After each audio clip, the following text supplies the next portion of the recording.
નમસ્કાર, પ્રણામ, સ્વાગત છે તમારું એક નવા વિડીયોમાં। મિત્રો, આજની કહાની શરૂ કરીએ એ પહેલા તમને એક વિનંતી કરવી છે કે આ કહાની અંત સુધી ધ્યાનથી સાંભળજો અને પસંદ આવે તો વિડીયોને લાઈક, શેર અને નવા હોય તો ચેનલને સબસ્ક્રાઇબ કરી અને કોમેન્ટ બોક્સમાં હર હર મહાદેવ જરૂરથી લખજો, જેનાથી ભગવાન મહાદેવની કૃપા આપણા પર હંમેશા બનેલી રહે। તો ચાલો શરૂ કરીએ આજની કહાની। વિમળાબેન પોતાના આલિશાન મકાનમાં એકલા જ રહેતા હતા। એને સંતાનમાં 2 દીકરા હતા। મોટા દીકરા વિનોદને નોકરી હોવાથી એ શહેરમાં રહેતો હતો અને નાનો દીકરો હજુ ભણી રહ્યો હતો, એટલે એ હોસ્ટેલમાં રહીને પોતાનો અભ્યાસ કરતો હતો। વિમળાબેનના મોટા દીકરાના વિવાહ થયા એને 1 વર્ષ થયું હતું। દીકરો અને વહુ બંને બીજા શહેરમાં રહેતા હતા અને દીકરાને નોકરીમાં રજા હોય ત્યારે એ અવારનવાર વિમળાબેનના ઘરે આવતા અને થોડા દિવસ સાથે રહેતા। વિમળાબેન આટલા મોટા ઘરમાં એકલા જ રહેતા હતા, છતાં પણ તેઓ પોતાની રસોઈ જાતે જ બનાવતા અને બીજું ઘરનું બધું જ કામ તેઓ પોતે જ કરતા હતા।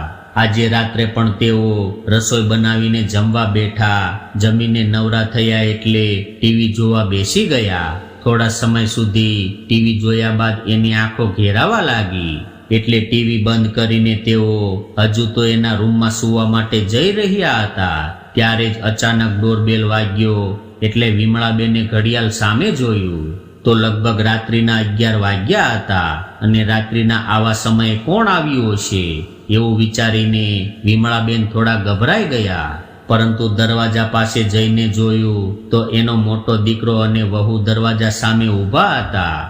એટલે વિમળાબેને તરત જ દરવાજો ખોલ્યો અને કહેવા લાગ્યા કે અરે દીકરા, તમે બંને આવ્યા છો અને એ પણ આવા સમયે? જરાક ફોન કરીને જાણ તો કરાય ને કે અમે આવવાના છીએ। એટલે વિનોદ કહેવા લાગ્યો કે મમ્મી, આવતીકાલે તમારો જન્મદિવસ છે એટલે અમે તમને સરપ્રાઈઝ આપવા માટે આવા સમયે આવ્યા છીએ।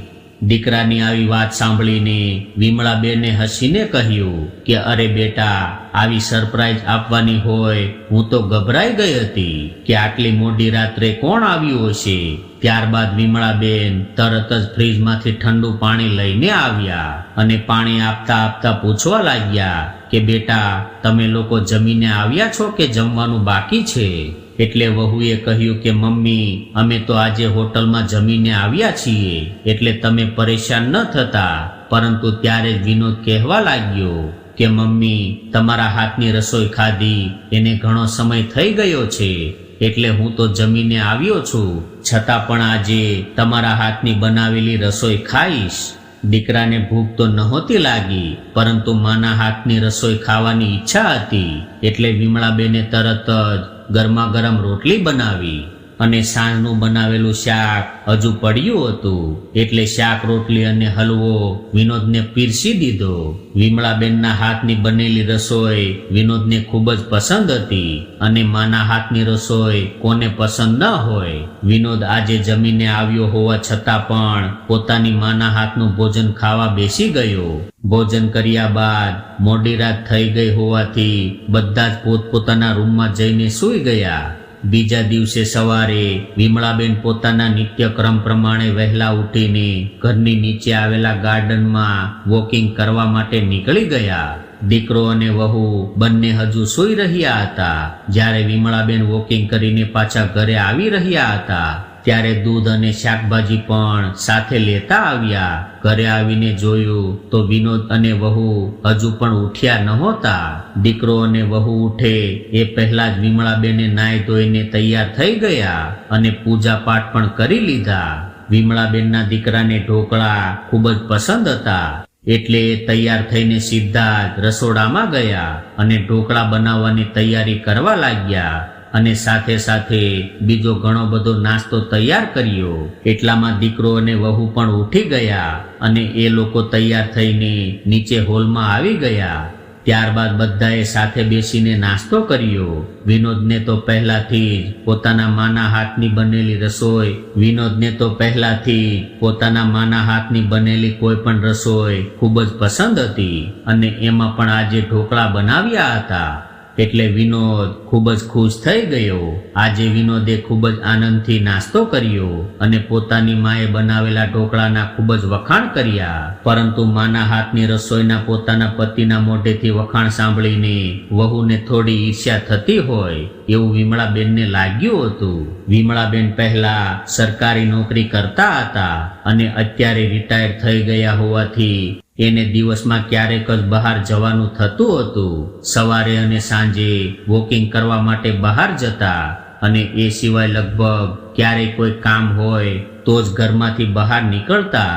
પરંતુ આજે સોસાયટીની મીટિંગ હોવાથી વિમળાબેને એના દીકરા વિનોદને કહ્યું કે દીકરા, હું સોસાયટીની મીટિંગમાં જાઉં છું અને મારે પાછા આવવામાં લગભગ અડધો કલાક જેવું થઈ જશે, એટલે તમે આરામથી અહીંયા બેસજો, હું હમણાં જ પાછી આવું છું.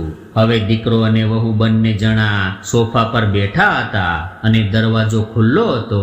વિમળાબેન તો મીટિંગમાં ગયા હતા અને મીટિંગમાં કોઈ વધારે મુદ્દા ન હોવાથી મીટિંગ થોડા સમયમાં જ પૂરી થઈ ગઈ, એટલે એ મીટિંગમાંથી તરત જ પાછા આવ્યા. હજુ તો એ ઘરની અંદર જાય એ પહેલા જ વહુ અને દીકરા વચ્ચે કંઈક વાત થઈ રહી હતી અને એનો અવાજ બહાર સુધી આવતો હતો. જ્યારે વિમળાબેને બહારથી વહુ એના દીકરાને કંઈક કહેતી હોય એવો અવાજ સાંભળ્યો એટલે વિમળાબેન ત્યાં ઊભા રહી ગયા અને ધ્યાનથી એની વાતો સાંભળવા લાગ્યા. વહુ એના દીકરાને એવું કહેતી હતી કે વિનોદ, મમ્મી તો અહીંયા એકલા રહે છે અને એને એકલાને આટલા મોટા વિશાળ ઘરની શું જરૂર છે? આપણે તો 2 જણા હોવા છતાં પણ સાવ નાના એવા ફ્લેટમાં ભાડે રહીએ છીએ, એટલે તમે આ ફ્લેટ વેચી નાખો અને મમ્મીને એવું કહી દો કે એ આપણી સાથે શહેરમાં રહેવા આવી જાય. વિનોદ, જરા વિચાર તો કરો, કદાચ આ મકાન વેચાઈ જશે તો એના કેટલા બધા રૂપિયા આવશે અને એ રૂપિયા આપણને કામ લાગી જશે અને એ રૂપિયા આવશે ત્યારબાદ આપણે ભાડે નહીં રહેવું પડે. એ રૂપિયાથી આપણે પણ એક મોટું ઘર ખરીદી લઈશું. અને બીજું કે તમારા મમ્મી તો કેટલા બધા હોશિયાર છે. મેં સવારે જોયું હતું એ વહેલા ઉઠીને દૂધ અને શાકભાજી પોતે જ લઈ આવ્યા હતા અને જમવાનું પણ કેટલું જલ્દી અને કેટલું સારું બનાવે છે. એટલે આપણે મમ્મીને આપણી સાથે લઈ જઈશું તો આપણે આપણા ઘરમાં કામવાળી બાઈની પણ જરૂર નહીં પડે અને ક્યારેક આપણે બહાર ફરવા જવું હોય તો ઘરની કોઈ પણ જાતની ચિંતા નહીં રહે. એ આપણી સાથે રહેવા આવશે તો મને ઘરના બધા જ કામોમાંથી છુટકારો મળી જશે. પોતાની પત્નીની આવી વાત સાંભળીને વિનોદ ઊભો થઈ ગયો અને ગુસ્સે થઈને જોરથી ચિલ્લાઈને કહેવા લાગ્યો કે અરે કિરણ, આવું બોલવામાં તને શરમ નથી આવતી? એ મારી માં છે અને મારી મમ્મી એક ખૂબ જ ઈમાનદાર સરકારી ઓફિસર હતા. એ એના સમયમાં રોજ તારા જેવી કેટલી સ્ત્રીઓને સંભાળતી હતી. એની પાસે બંગલો, ગાડી, નોકર ચાકર બધું જ હતું અને આ ઘર પણ એણે એની પોતાની કમાણીમાંથી ખરીદેલું છે. અને એણે આટલું મોટું ઘર એટલા માટે ખરીદ્યું હતું કેમ કે એ એવું ચાહતા હતા કે આ ઘરમાં આપણે બધા જ લોકો સાથે મળીને રહી શકીએ. મારા પપ્પાના અવસાન બાદ અમને બંને ભાઈઓને ભણાવી ગણાવીને લાયક બનાવવા માટે મારી માએ ખૂબ મહેનત કરી છે. અને રહી વાત આપણા ભાડે રહેવાની, તો મેં એ શહેરમાં મારું પોતાનું ઘર એટલા માટે નથી લીધું કેમ કે હું ફક્ત થોડા સમય માટે ત્યાં નોકરી કરવા માંગુ છું. થોડા સમય બાદ હું પણ એ નોકરી છોડીને અહીંયા આવીને મારો ખુદનો બિઝનેસ ચાલુ કરવાનું વિચારી રહ્યો છું અને મારો નાનો ભાઈ પણ ભણી ગણીને અહીંયા જ રહીને સેટ થવા માંગે છે. મારી માએ અમારા માટે આટલું બધું કર્યું હોવા છતાં પણ તું એને નોકરાણી બનાવવા માંગે છે. કિરણ, તું મારી વાત કાન ખોલીને સાંભળી લેજે. જો આજ પછી આવી વાત તારા મોઢે પણ આવી તો મારાથી ખરાબ બીજું કોઈ નહીં હોય અને આ વાત હંમેશા માટે યાદ રાખજે. દીકરો પોતાની પત્નીને આવું બધું કહી રહ્યો હતો અને આ બાજુ વિમળાબેન ઘરની બહાર ઊભા રહીને બધું સાંભળી રહ્યા હતા. દીકરાની આવી બધી વાતો સાંભળીને વિમળાબેનને મનમાં ને મનમાં પોતાના દીકરા પર ગર્વ થવા લાગ્યો અને મનમાં જ બોલી ઉઠ્યા કે વાહ મારા દીકરા, મેં તારા પિતાની હયાતી ન હોવા છતાં પણ મારું માન સન્માન ખૂબ સારી રીતે જાળવી રાખ્યું છે. ત્યારબાદ તેઓ ઘરની અંદર આવ્યા એટલે એમને જોઈને વહુનું મોઢું શરમથી ઝૂકી ગયું, પરંતુ વિમળાબેને તો જાણે કશું સાંભળ્યું જ ન હોય એવી રીતે અંદર જતા રહ્યા અને હાથ પગ ધોઈને દીકરાને વહુ પાસે આવીને બેસી ગયા. ત્યારબાદ એનો દીકરો કહેવા લાગ્યો કે માં, મારે અહીંયા તમારી સાથે રહેવા માટે પાછું આવવું છે અને તમારી પાસે રહીને મારે મારો બિઝનેસ શરૂ કરવો છે.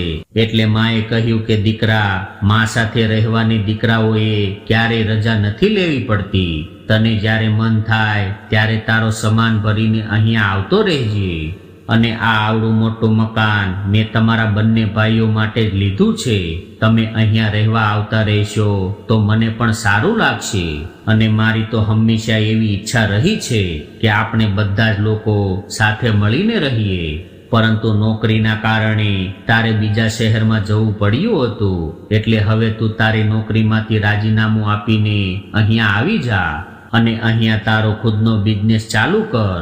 અને તારે બિઝનેસ કરવા માટે કદાચ પૈસાની જરૂર હોય તો મને જણાવી દેજે. તારે જેટલા રૂપિયા જોતા હોય એટલા હું તને આપવા માટે તૈયાર છું. સાસુમાની આવી વાત સાંભળીને વહુની આંખોમાં આંસુ આવી ગયા, કારણ કે વહુ તો સાસુમાને નોકરાણી બનાવવા માંગતી હતી, પરંતુ સાસુમા પોતાના દીકરાઓને સફળ થયેલા જોવા માંગતા હતા. ત્યારબાદ વહુ સાસુમાના પગ પકડીને રડવા લાગી અને કહેવા લાગી કે મને માફ કરી દો માજી, હું તો તમારા વિશે કેવું કેવું વિચારતી હતી, પરંતુ આજે મને ખબર પડી છે કે એક માના દિલમાં પોતાના સંતાનો માટે કેટલો બધો પ્રેમ હોય છે. તો મિત્રો, આજની સ્ટોરી તમને કેવી લાગી કોમેન્ટમાં જરૂર જણાવજો અને પસંદ આવી હોય તો વિડીયોને લાઈક, શેર અને નવા હોય તો ચેનલને સબસ્ક્રાઇબ જરૂરથી કરજો. હર હર મહાદેવ.